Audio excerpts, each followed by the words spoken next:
अस्सलाम वालेकुम। जर्मनी में रहने वाले मेरे पाकिस्तानी बहन भाइयों, अगर आप अपने स्पाउस का पाकिस्तान से जर्मनी के लिए फैमिली रीजनल वीज़ा अप्लाई करने जा रहे हैं ना, तो आज की वीडियो में मैं आपको बताऊंगा कि किस किस के स्पाउस को किस किस केस के अंदर जर्मन लैंग्वेज A1 सर्टिफिकेट की ज़रूरत नहीं है।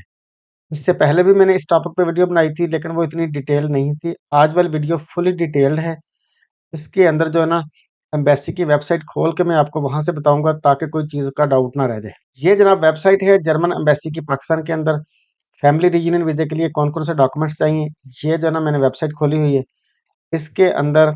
A1 लैंग्वेज सर्टिफिकेट ये वाला जो है ना लिखा हुआ है कि किस किस को नहीं चाहिए। इससे पहले सिर्फ इतनी ही इन्फॉर्मेशन होती थी। ये वाली जो फाइल है ना, ये रिसेंटली अपलोड हुई है, जिसकी वजह से चीज़ें बहुत सारी क्लियर हो चुकी हुई है।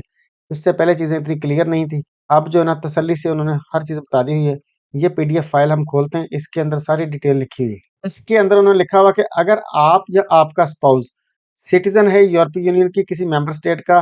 मसलन इटली, फ्रांस, स्पेन, पुर्तगाल वगैरह, या किसी और जो है ना यूरोपीय यूनियन कंट्री का,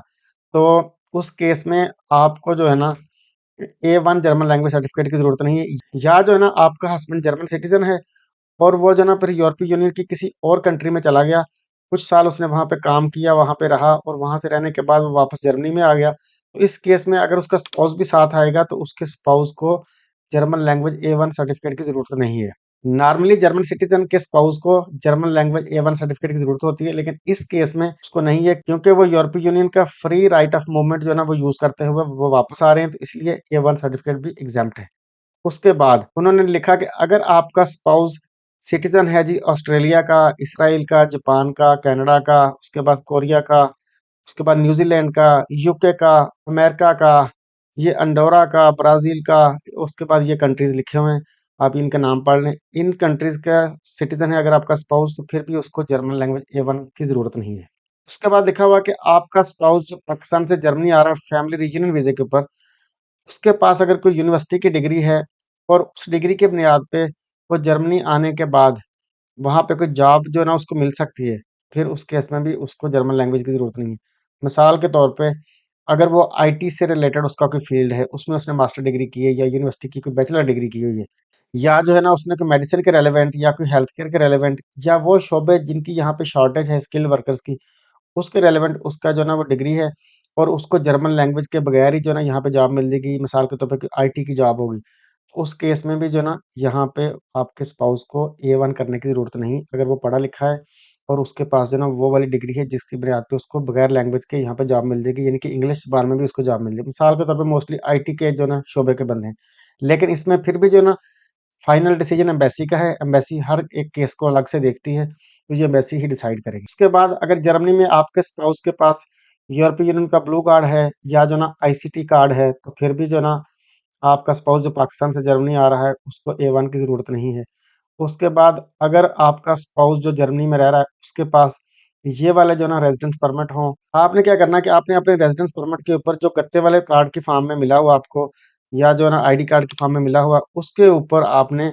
अनमेरकुंगन या रिमार्क्स, उसके नीचे आपने देखना कि आपकी कैटेगरी क्या है। उस कैटेगरी को आपने इनके साथ जो है मैच करना है। इनमें से किसी एक के साथ मैच कर रही है तो आपके स्पाउस को पाकिस्तान से जर्मनी आने के लिए A1 जर्मन लैंग्वेज सर्टिफिकेट की ज़रूरत नहीं है। ये सारी कैटेगरीज लिखी हुई हैं, मैं आपको पढ़ के भी बता देता हूँ कि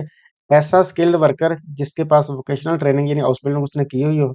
या जो है ना उसने कोई स्टडी की हुई हो और उसके पास 18A या 18B जो है ना कैटेगरी का रेजिडेंस परमिट हो, उसके स्पाउस को भी जो है ना A1 की ज़रूरत नहीं है। उसके बाद अगर आपका स्पाउस जर्मनी के अंदर कुछ सीनियर एग्जीक्यूटिव की पोस्ट पे लगा हुआ है, कोई मैनेजर की पोस्ट पे लगा हुआ है, या फिर जो है ना किसी कंपनी के अंदर स्पेशलिस्ट लगा हुआ है, या फिर कोई साइंटिस्ट है, या जो है ना कोई गेस्ट रिसर्चर है, या कोई इंजीनियर है, या टेक्नीशियन है किसी रिसर्च टीम के अंदर, या जो है ना वो गेस्ट रिसर्चर के तौर पे काम कर रहा है, या जो है ना वो जो जर्मनी के अंदर कोई टीचर के तौर पे काम कर रहा है, उसका रेजिडेंस परमिट जो है ना 19C1 या 19C2, ये सामने कैटेगरीज आपकी लिखी हैं, इनमें से हो, या फिर जो है ना SR स्किल्ड वर्कर जिसका जो है ना रेजिडेंस परमिट ये हो 18C3,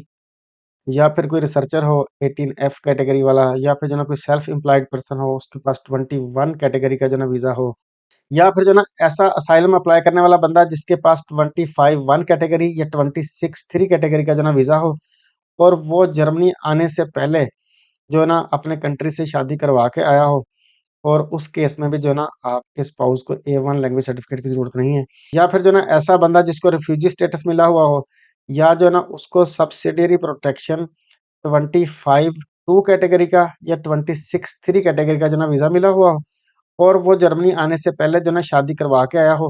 उसको यानी रिफ्यूजी स्टेटस मिलने से पहले उसकी शादी हुई हुई हो, उस केस में भी जब उसका स्पाउस जर्मनी आएगा तो उसको A1 लैंग्वेज सर्टिफिकेट की ज़रूरत नहीं है।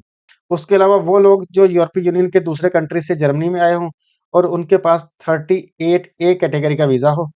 उनका स्पाउस भी जब जर्मनी आएगा तो उसको भी A1 लैंग्वेज सर्टिफिकेट की ज़रूरत नहीं है। इसके अलावा लिखा हुआ है कि वो बंदे जिन्होंने जर्मनी परमानेंटली नहीं आना, यानी कि थोड़ी देर के लिए आना है, मिसाल के तौर पे विजिट वीज़े पे या टूरिस्ट वीज़े पे, उनको भी जर्मन लैंग्वेज A1 की ज़रूरत नहीं है। इसके अलावा ये है कि आपने अपने कंट्री में रहते हुए बहुत सारी कोशिश की है जर्मन लैंग्वेज का पेपर पास करने की, लेकिन आप जो है ना पेपर पास नहीं कर पा रहे, आपसे हो नहीं रहा, आप जो है ना अनपढ़ हैं या कोई और मेंटल इलनेस है जिसकी वजह से आपका स्पाउस जो है ना जर्मन लैंग्वेज कर ही नहीं पा रहा, तो उस केस में भी आपके स्पाउस को A1 की छूट है। इसके अलावा लिखा हुआ कि अगर आपके जो है ना स्पाउस को कोई मेंटल इलनेस है, कोई डिसेबिलिटी है, कोई वो बीमार है जिसकी वजह से वो जर्मन लैंग्वेज नहीं कर पा रहा, तो वो भी एक रीज़न है,